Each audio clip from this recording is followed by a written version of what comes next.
Subscribe to our YouTube channel and don't forget to press the bell icon to get all the latest updates.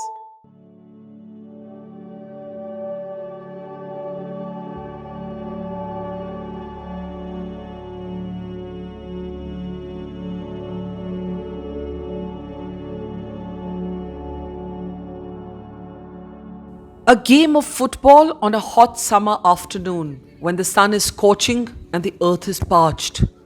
But for these young women, football is joy. Football equals freedom. Football is their way out of a cage that seeks to imprison their spirit. Football is what keeps them sane.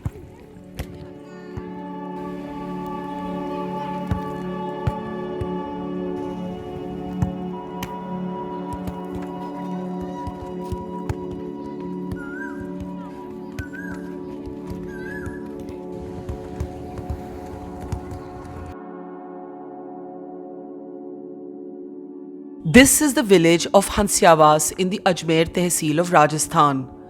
A detour of the main national highway and we find ourselves in the barren desert interiors of the state, driving over bumpy kacha tracks and winding narrow paths that eventually open up to this tiny hamlet, where villagers are trying to get by in the age of COVID lockdowns.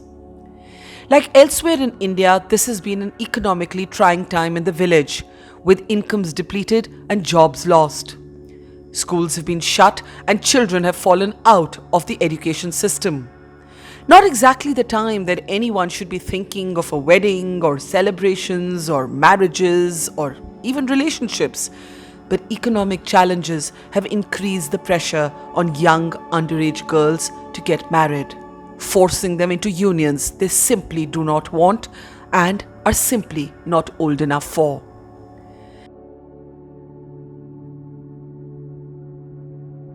Sapna says the only time she feels like herself is when she is kicking a ball in the vast open grounds during football practice.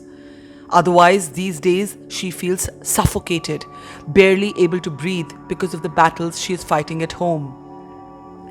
The family patriarch, the man she calls Bade Papa, decided that it made monetary sense to get Sapna and her younger sister Monica married along with their elder brother.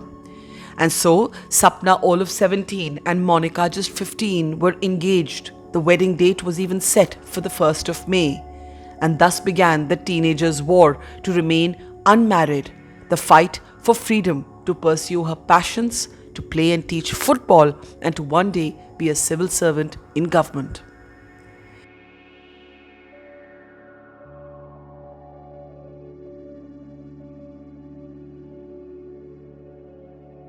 मेरे साथ यहाँ पर सपना है और सपना की उम्र 17 साल की है और वहाँ पे अगर आप देखें तो आप देखेंगे कि उन बच्चियों में से जो ऑरेंज टी शर्ट में है वो सपना की बहन है मोनिका, और उनसे भी हम बात करेंगे। और यहाँ पे बहुत सी ऐसी लड़कियाँ हैं, लेकिन मोनिका और सपना की कहानी से आज हम शुरू करते हैं जिन पर ये दबाव है।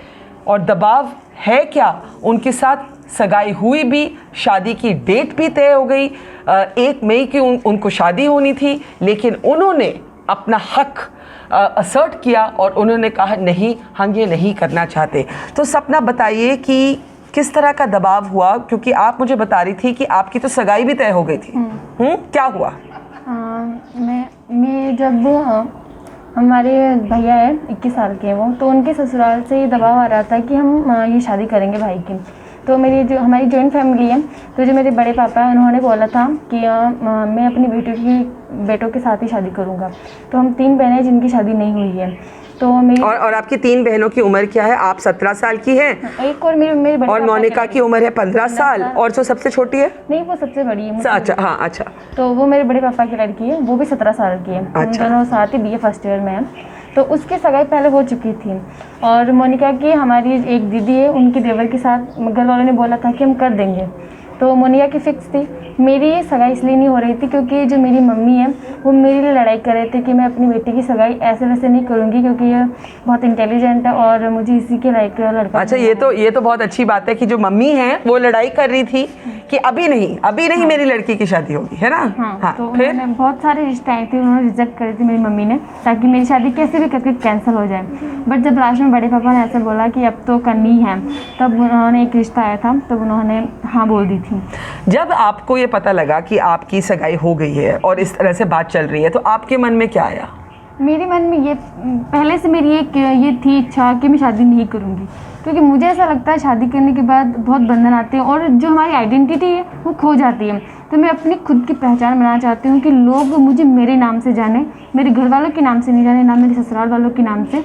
मैं खुद अपनी आइडेंटिटी बनाना चाहती हूँ, तो मैंने इसलिए सोचा कि मैं शादी नहीं करूँगी। लेकिन जब मैंने सुना कि मेरी शादी हो गई, मेरी सगाई हो गई है, तो मुझे ऐसा लगा कि मैं टूट चुकी हूँ। जो मेरी इच्छाएं थी वो सारी मेरी निकल चुकी है। तो मैं तीनों बहनें हम साथ में बैठ के बहुत रोते थे कि हमारी सगाई हो रही है। हम अपने जो बड़े पापा उनको हम डायरेक्टली नहीं बोल सकते थे, हम बहुत डरते हैं। तो मैंने अपनी मम्मियों को, अपनी बड़ी मम्मियों को ऐसे बोला था, जैसे ऐसा होता है कि पहले हाई कोर्ट में फिर सुप्रीम कोर्ट में अपील दी जाती है, वैसे हम अपनी मम्मियों को बोलते थे। और तो आपकी मम्मी थी हाई कोर्ट और उसके बाद सुप्रीम कोर्ट कौन थे? बड़े पापा, जिनसे आप डरते हैं डायरेक्टली बात करने के लिए, है ना।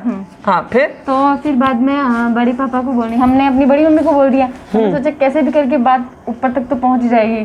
तो फिर जब बड़ी मम्मी ने ऐसा बोला कि लड़कियां बोल रही अभी हमारी शादी मत करो, और वो ऐसा भी मतलब हम ऐसा बोलते थे उन्हें कि गांव में हम जहाँ चाइल्ड मैरिज होती है वहाँ खाना खाने नहीं जाते हैं और हम उसके विरुद्ध काम करते हैं। तो जब हम अभी 18 की नहीं हुए, हमारी शादी हो जाएगी, तो लड़कियां ऐसे बोलेगी कि जो खुद मिसाल थी चाइल्ड मैरिज को रोकने के लिए, आज उन्हीं की शादी हो रही है, तो हम क्या चीज़ है। तो हम चाहते थे कि शादी ना हो। तो बड़ी मम्मी ने मेरे बड़े पापा को ऐसा बोला था, तो उन्होंने कहा कि नहीं मैं तो करूँगा शादी, क्योंकि फिर तो खर्चा भी हो जाएगा साथ में। और एक ये कि वो ये मानते थे कि समाज में जो लोग हैं वो ऐसे बोलते थे कि लड़कियाँ बड़ी हैं आपकी, तो आप शादी कर दीजिए। एक बात समझाइए, क्योंकि बहुत से जो शहरों में लोग रहते हैं वो शायद ये समझ ना पाए। अगर वो सवाल उठाएं कि कोविड से, लॉकडाउन की वजह से जो एक तरह से ये दबाव कैसे बढ़ा है, क्या ये इसलिए बढ़ा है क्योंकि पैसों वगैरह की भी परेशानी हो रही है और बहुत सी लड़कियां जो हैं वो स्कूल या कॉलेज नहीं जा पा रही क्योंकि सब कुछ बंद पड़ा है? वो एक ऐसा था कि जो मेरे भाई के ससुराल वाले हैं, उनकी मम्मी है वो अभी लॉकडाउन में बीमार हो गई थी, और एक वो है कि उनके वहाँ से लड़कियों की पढ़ाई छूट गई थी क्योंकि लॉकडाउन में उन्हें लगा कि स्कूल नहीं खुलेंगे, तो उनकी बेटी की पढ़ाई भी छूटने वाली थी। मतलब हमने बोला कि पढ़ाइए, अब तक उन्होंने पढ़ाया था, तो उन्होंने बोला कि मैं अपनी बेटी की शादी करूँगी, तो आपको भी आपके बेटे की शादी करनी है। तो फिर पापा ने पहले ही सोच रखा था ये कि हम चारों बहन भाई साथ में करूँगा मैं शादी। तो फिर इसलिए उन्होंने शादी करने के लिए बोला था। लेकिन जब हमने बोला कि हमें नहीं करनी, हमें मतलब अभी कम से कम पोस्टपोन ही कर दो आप, हम जब 18 की हो जाए तब बाद में कर देना, तो उन्होंने पहले बोल दिया कि मैं नहीं करूँगा। फिर उसके बाद में उन्हें ऐसा लगा कि शायद लड़कियाँ सही बोल रही है। और कितना लड़ाई करना पड़ा?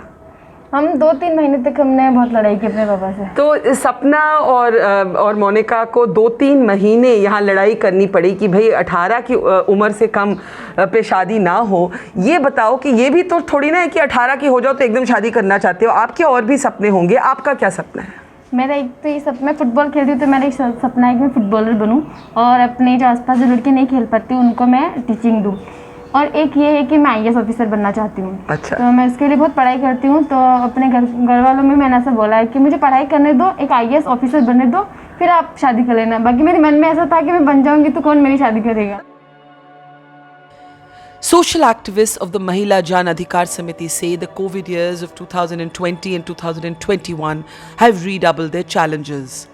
Rajasthan already has a 16.2% prevalence of child marriage, much higher than the national average of 11.9%.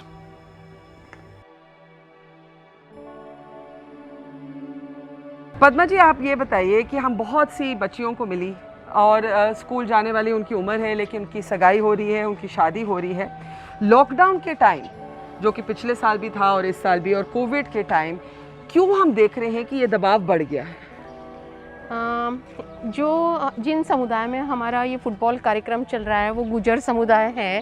गुजर समुदाय में तो वैसे ही परंपरा है कि बाल विवाह होते ही है, पर अभी लॉकडाउन के टाइम ये देखने को आ रहा है कि जैसे खेती का थोड़ा बहुत पैसा आ गया या कुछ हो गया तो उनको लगता है कि जितनी लड़कियां हैं घर में परिवार में उनकी सबकी एक साथ शादी कर देंगे तो कम खर्चा होगा, क्योंकि एक ही शादी में एक ही खर्चे में सारी लड़कियों के परिवार के, मतलब कि अगर एक परिवार में 4 भाई है तो उनकी सबकी बहन की अगर बेटी है तो उनको सबको लाके 10-10 मास मैरिज जिसको कहते हैं 10-12 लड़कियों तो का पैसे बचाने का एक तरीका, 8 पैसे बचाने का एक तरीका है, इसलिए शादियां कर रहे हैं लोग। दूसरी बात ये भी आ रही है क्योंकि लड़कियों से बात करके ये पता लगा कि स्कूल सिस्टम में रहना भी मुश्किल पड़ रहा है लड़कियों के लिए, क्योंकि इंटरनेट की प्रॉब्लम है, वाईफाई की प्रॉब्लम है। लड़कियों ने कहा कि एक फ़ोन हो तो भाई को जाता है। बिल्कुल, तो ये भी एक कारण होगा।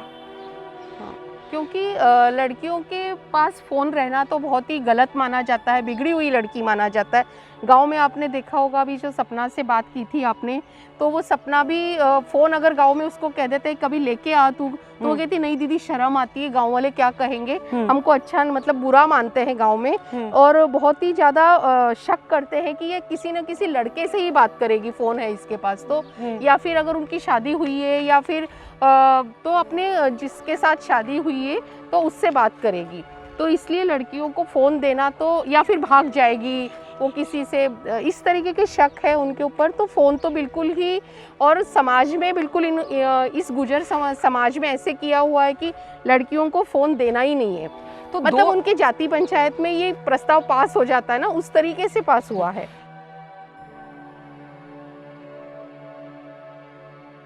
सुधीर जी कब से कोच कर रहे हैं लड़कियों को?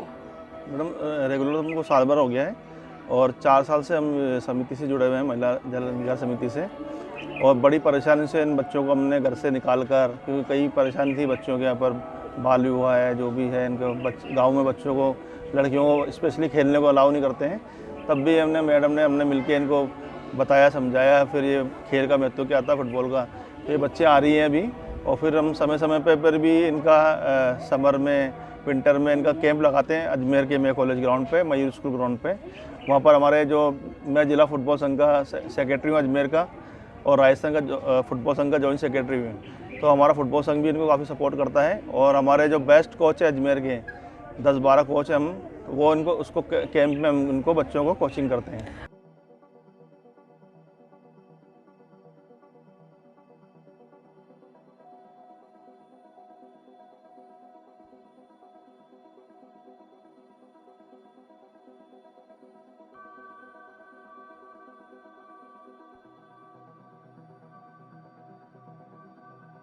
Sapna and Monica have managed to stave off the pressure for now. Their so-called wedding date has been postponed, but they are worried because it has not yet been cancelled. If the elder sister wants to join the IAS, the younger one dreams of being a police officer. That, and of course wanting to play football for India one day. Both sisters recognize that the sooner they can be financially self-reliant, the more independence they can have. But in a village where even wearing shorts for a simple game of football needs girls to go to war, getting an arranged marriage scrapped is like climbing Mount Everest.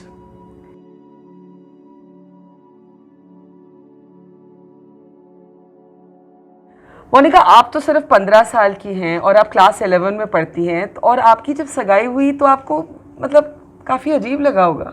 हम बहुत अजीब लग रहा था, और हमें पहले पता चल गया था कि हमारी शादी होने वाली है, तो हम बहुत रोए भी थे और मम्मी को कहा भी था कि हमें रोना नहीं है। मम्मी ने बोला था कि आप रो मत, और मैं मेरी बेटी की शादी अकेले में फिर बाद में कर दूंगी, बोले आप कुछ भी खर्चा मत करना।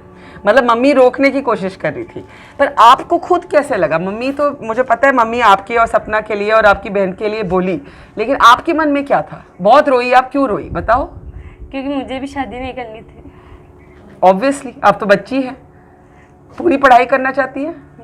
हाँ, मैं फुटबॉलर बनना चाहती हूँ और अच्छा खेलना चाहती हूँ और इंडिया के लिए खेलना चाहती हूँ।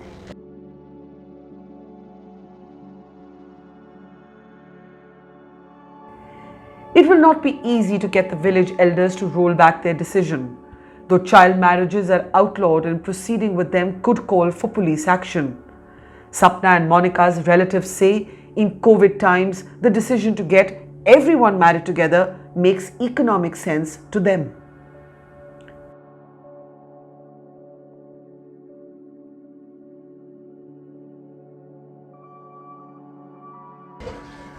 सर आप सपना, सुमन और मोनिका के ताऊजी है जी। अब बताइए क्या वो वजह थी जिसके कारण अब इतनी छोटी उम्र में उनकी शादियां करवा रहे हैं?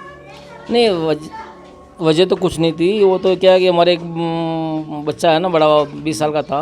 हाँ। उनका भाई, उसके हिसाब से हम उसके साथ में वो शादी करने के लिए कर रहे थे। भाई चलो एक साथ हो जाए बच्चे, भाई और बच्चों की लड़की, बच्चों की इसलिए। तो उम्र काफी कम है, आपको नहीं नहीं, लगता कम उम्र में शादी? ज़्यादा कम तो नहीं थी, 18 के आसपास है, कम नहीं थी। 15 साल की है, 17 साल की है। नहीं, 18 के आसपास है। दो तो केवल एक वो मोनिका छोटी थी बस। हाँ तो मोनिका छोटी थी ना। हाँ, तो फिर उन्होंने क्या, उन्होंने मना किया कि हमारी शादी हम नहीं करेंगे, हम तो अभी पढ़ाई लिखाई करेंगे। तो फिर वो हमने भी सोचा भाई चलो बच्चे कर रही है तो पढ़ाई कर रही है, तो उनका शादी का विचार कैंसिल कर दिया। There is another dimension to why young girls are being forced into becoming COVID child brides, and that is the closure of schools.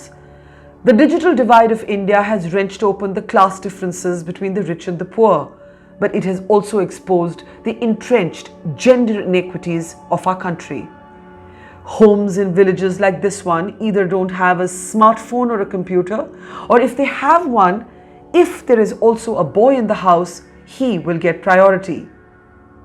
This is the reason that along with football, civil society groups are now working on programs to teach girls vocational skills, like becoming journalists or learning how to make short films, providing these young girls with phones that their families often deny them. Yet for all their efforts, activists have not been able to convince families that these illegal unions that their children are being forced into should be stopped. Many of the teenagers we meet here are already married, others have been engaged and are awaiting the day of marriage with dread.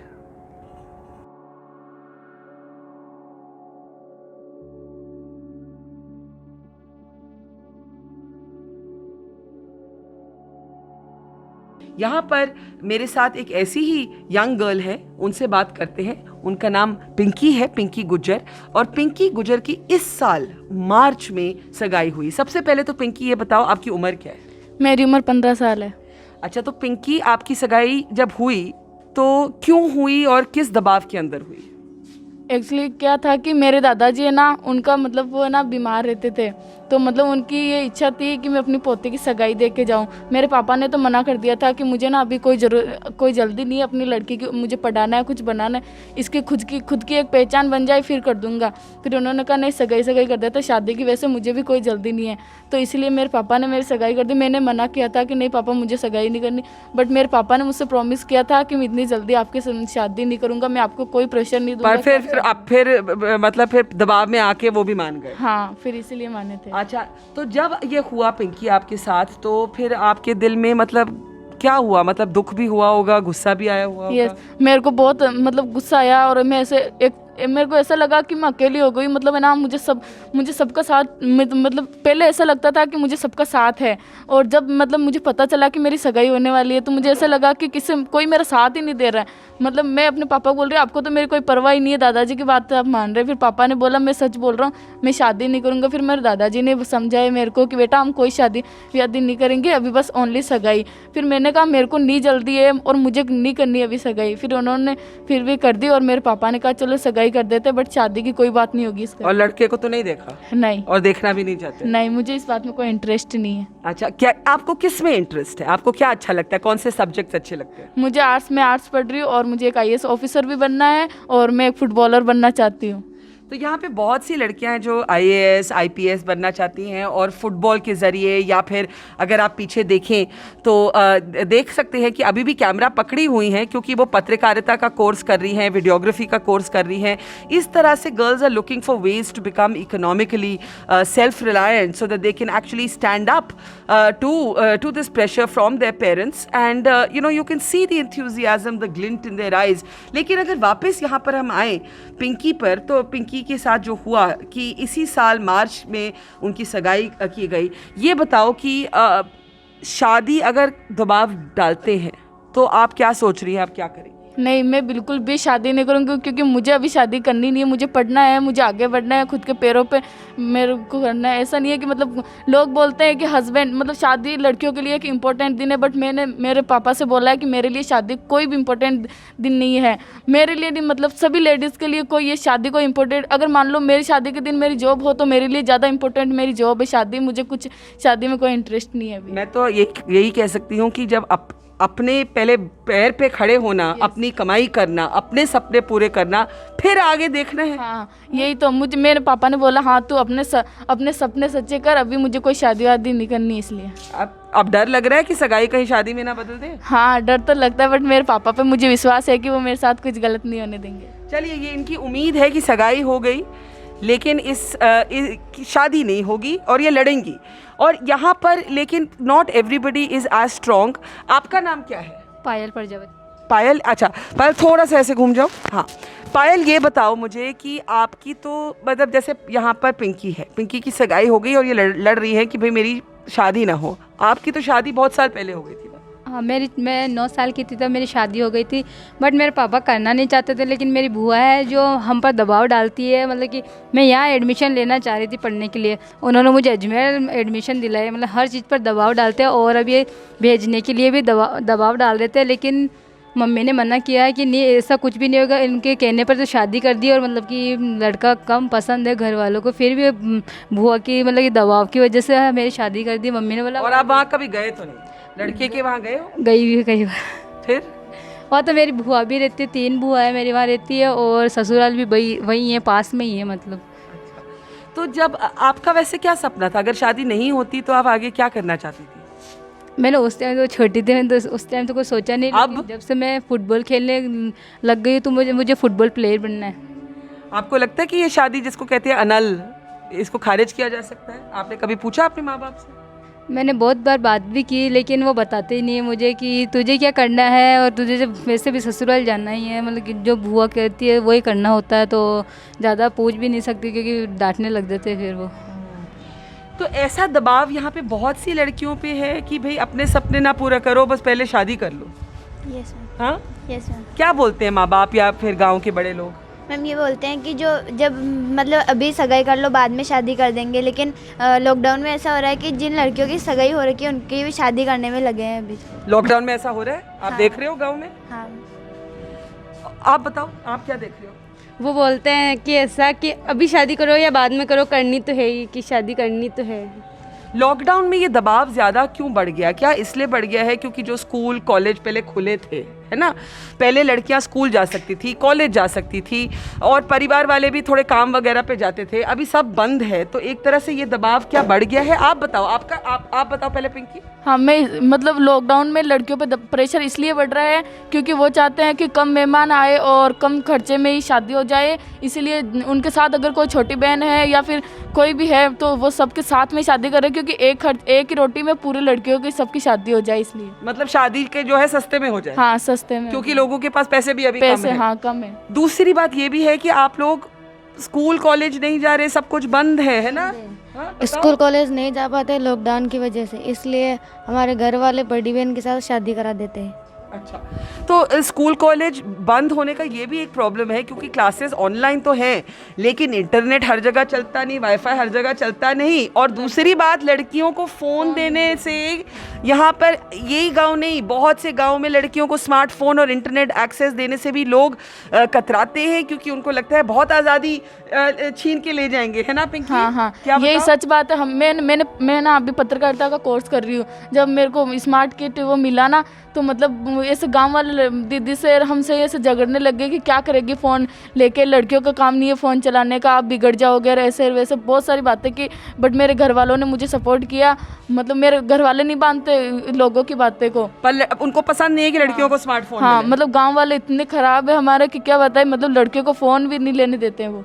आपने भी ये देखा कि लड़कियों को phone नहीं लेने देते? ऐसे होता है। अभी ऑनलाइन क्लासेस चल रही है, मतलब कि लड़कियों के पास फ़ोन देखते इससे बोलते हैं कि ये तो ऑनलाइन क्लास की जगह है ना, किसी और से बातें करती हो। तो ऐसे हो रहा है कि मेरे घर में भी है, मतलब कि शक करते हैं, मतलब कि मेरी मम्मी और मेरे पापा है जो मुझे सपोर्ट करते हैं, बाकी मेरे घर में और भी सदस्य है लेकिन मुझे सपोर्ट नहीं करते, फ़ोन देखते हैं, बस ऐसे बोलते हैं कि ये तो लड़कों से बात करती है, पढ़ाई नहीं करती है, इनसे फ़ोन ले ले। और एक बार तो ऐसा हो चुका है, मतलब कि किसी के बेखा हुए में आके मेरे से फ़ोन ले लिया भी गया, फिर पापा ने दूसरा दिलाया खुद का, मतलब कि पर्सनल, कि तेरे पास रह सके और पढ़ाई कर सके। पर अगर लड़कियों के पास फ़ोन ना हो तो वो ऑनलाइन क्लास भी नहीं कर सकती? नहीं कर सकती। नहीं कर सकते। आपको मुश्किल होती है ऑनलाइन क्लास करने में? मेरे को तो फ़ोन दे रखा है पापा ने। पहले एक मोबाइल था, उससे भाई पढ़ाई करता था, लेकिन मेरी उससे ऑनलाइन क्लासेस नहीं हो पाती थी, तो पापा ने फिर बाद में एक नया मोबाइल लेके आए पापा, फिर बाद में उनसे हम दोनों भाई बहन पढ़ाई पर आप तो कर लिए, लेकिन ज़्यादातर लड़कियों को प्रॉब्लम हो रही है ना पढ़ाई करने में, तो ये भी एक फैक्टर है कि स्कूल कॉलेज बंद है। अगर एक फ़ोन हो तो पहले भाई को जाता है कि पहले किसको जाता है? भाई को जाता है। अगर परिवार में एक फ़ोन हो तो मुझे बताओ, यहाँ पे आओ, मैंने आपकी शक्ल नहीं देखी थोड़ी ठीक तरह से, यहाँ पे आप आके मुझे अपना नाम बताओ, और नाम बताओ पहले। मेरा नाम सुमन गुजर है। एक बात बताओ कि अगर परिवार में एक फ़ोन हो और एक डेटा कार्ड हो तो वो क्या भाई को जाएगा कि लड़की को जाएगा? भाई को। तो लड़कियों को मुश्किल हो रही है अपनी ऑनलाइन क्लास करने हो रही में? दीदी, मेरे पास फ़ोन भी नहीं है, भाई के पास है। आपके साथ ये हुआ है? हाँ अपनी कहानी बताओ। दीदी, जब लॉकडाउन में 10वीं क्लास की परीक्षा हो रही थी ना, तब मेरे पास फ़ोन नहीं था। तो फिर मुश्किल हुई होगी आपको बहुत? हुई दीदी, ऑनलाइन पढ़ाई करने। और आपके भाई को फ़ोन दिया गया? हाँ, भाई को तो अभी भी फ़ोन है पास में, हमेशा पास में रहता है। आपके पास अपना फ़ोन है? नहीं है। तो मतलब आपके भाई के पास फ़ोन है, आपके पास नहीं है। और आपने क्लास 10 का एग्ज़ाम बिना रेगुलर फ़ोन एक्सेस के दिया? हाँ, फ़ोन नहीं था, इसलिए बिना खुद की पढ़ाई के करके दिया। जब आपने देखा कि आपके भाई को फ़ोन दिया जा रहा है और आपको नहीं दिया जा रहा, तो आपके मन में किस तरह की फीलिंग आई? जैसे कि भाई को तो सब कुछ आज़ादी मिल रही है और बेटी को कुछ भी नहीं मिल रहा है।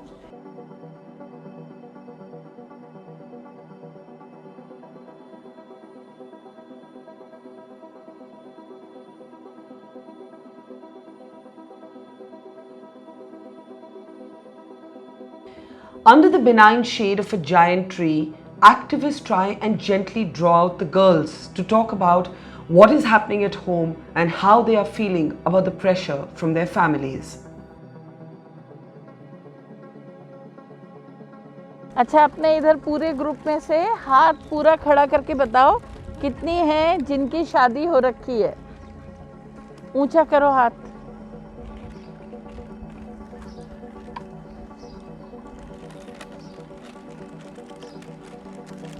तो अब आप बताओ कि हाथ खड़ा करना जिन जिन की सगाई हो रखी है।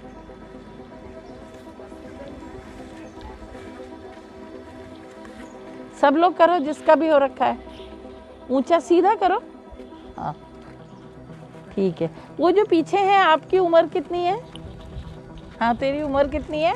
नीला mask.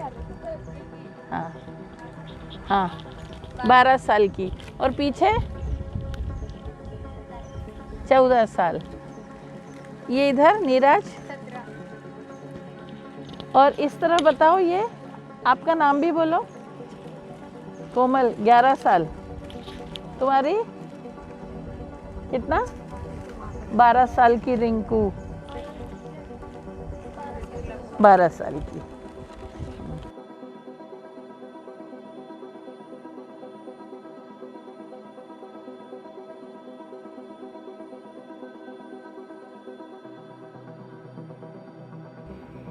Indira Pancholi, who has devoted her life to encourage the girls here to be free-spirited and self-reliance, explains that there are many complex reasons behind the spike in child brides during this COVID pandemic. The financial compulsions are only one part of the story. Schools, when they were open, were often a safe space for girls away from violence and sexual abuse. And the midday meals that the girls got in school meant that they were at least looked after on basics. Now, with a documented and clear rise in abuse and domestic violence and the consumption of pornography, all taking place in small enclosed spaces during a lockdown, it's often the mothers who do not want their girls to suffer. They mistakenly think a marriage may save them from the problems at home. Childline, a children's helpline, in fact reported a 17% increase in the calls they received related to the early marriage of girls. This was in the June and July of 2020. This year, the numbers are much worse, say activists.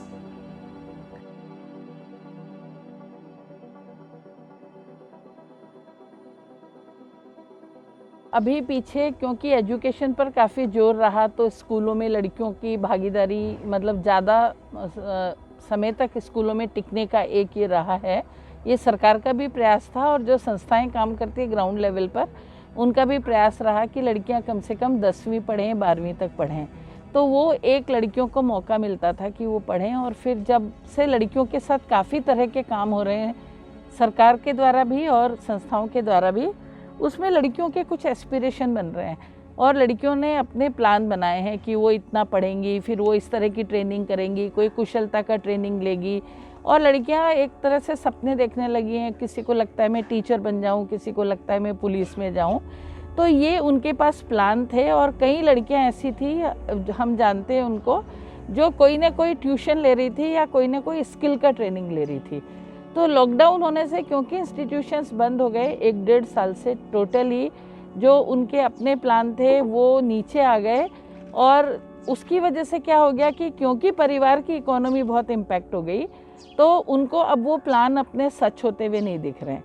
तो एक तरह से लड़कियों में खुद में काफ़ी निराशा है। हमने एक अध्ययन किया था पिछले मई, जून, जुलाई, अगस्त में, जिसमें हमने ये जानने की कोशिश की थी। वो रिसर्च में लड़कियों ने, ये नीराज वगैरह बैठी हैं, ये सब रिसर्चर के तौर पे भाग ली थी और उसमें ये देखने में आया था कि लड़कियों ने एक तरह से गिव अप कर दिया है। उनको लगता है कि स्कूल अगर नहीं खुलते हैं तो हमारी पढ़ाई पर भी इम्पैक्ट हो जाएगा और जो उनके प्लान थे कि वो थोड़ा ट्यूशन करेंगी, छोटी छोटी अर्निंग लड़कियां खुद करती है और परिवार से भी सपोर्ट लेती थी। तो परिवार का सपोर्ट तो एक तरह से उनका चला गया और जो खुद अर्निंग करती थी उसमें हमने देखा जो लड़कियां छोटी अर्निंग करती थी, किसी दुकान पे कुछ घंटे काम कर रही है या मेहंदी लगा रही हैं या पार्लर का काम करके कुछ एक छोटा पैसा कमा ले रही हैं, वो उनकी अर्निंग पे बहुत इम्पैक्ट हो गया। तो उनके हाथ में इस वक्त में कोई पैसा या रिसोर्स नहीं है। क्या इसकी वजह से जो चाइल्ड मैरिज का एक दबाव पहले बनता था वो अब बढ़ गया है? परिवार के ऊपर तो एक दबाव है क्योंकि लड़कियां अब गांव में दिख रही हैं, स्कूल जाती हुई या बाहर जाती हुई नहीं दिख रही है। तो सारी लड़कियां घरों में गांव में घूमती हुई दिख रही है, तो उनको लग रहा है कि लड़कियां बड़ी हो रही हैं, कुछ और नहीं तो हम उन्हें ससुराल ही भेज दें। और ससुराल से एक्चुअली जहाँ भेजना नहीं भी चाह रहे हैं, ससुराल से और समाज से बहुत दबाव आ रहा है कि उनको भेज दें।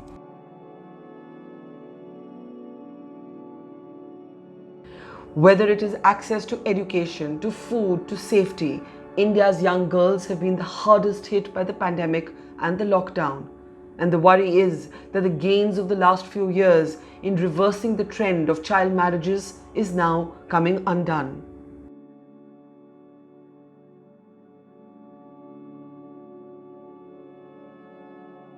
Rajasthan, whilst the child marriage over decades may have reduced a bit, but it's still there. I mean, I would upfront say that more than a quarter of the girls are married off well below under 18.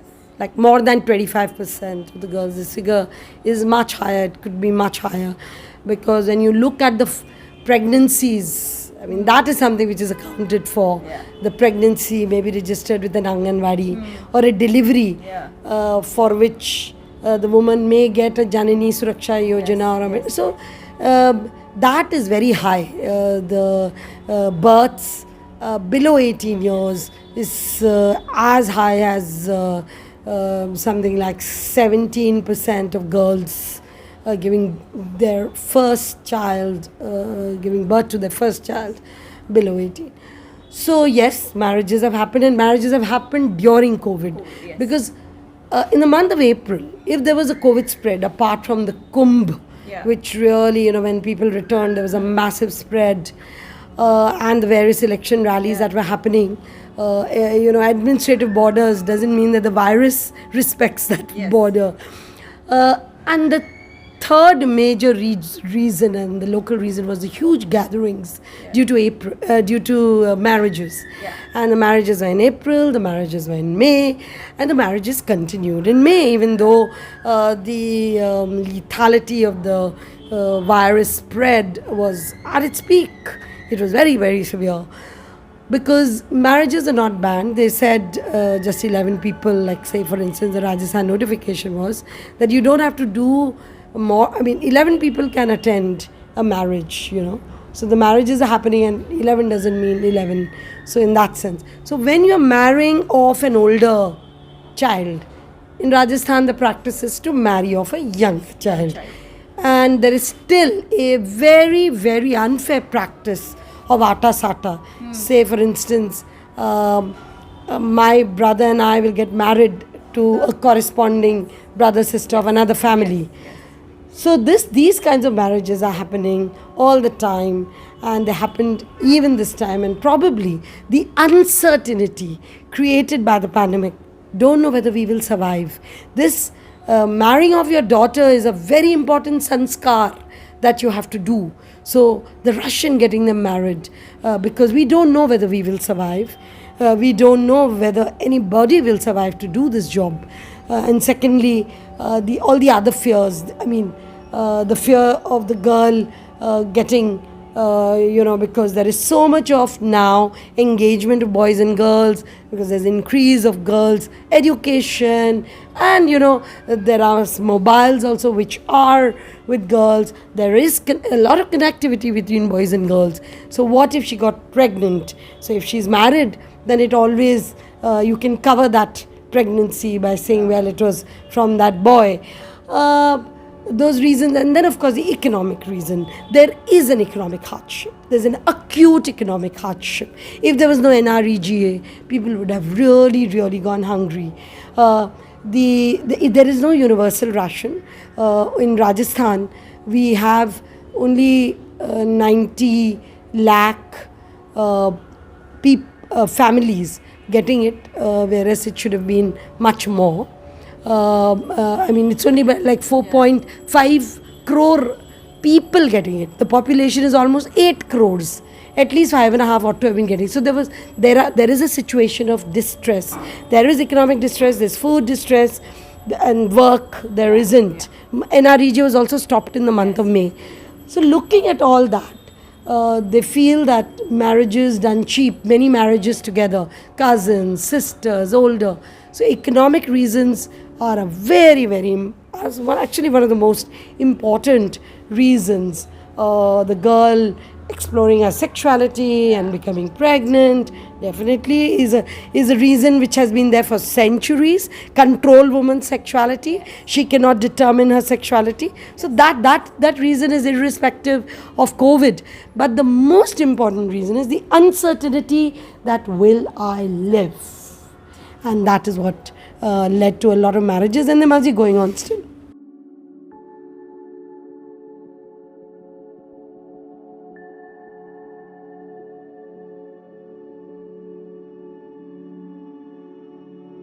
This is one of the many untold tragedies of this pandemic. The girls are trying, they're fighting for their freedom, and they're still trying to kick patriarchy in its face.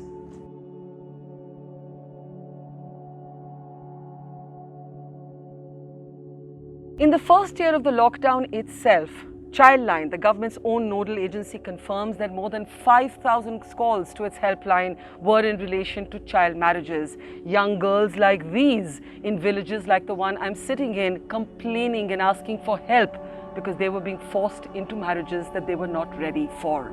The problem is that there is still no official data, but activists who work on the ground in the hinterland, in interior small villages like this one, confirm that during the period of the lockdown and because COVID has ravaged the economy, the number of child marriages has in fact distinctly gone up, and the pressure on girls has increased manifold.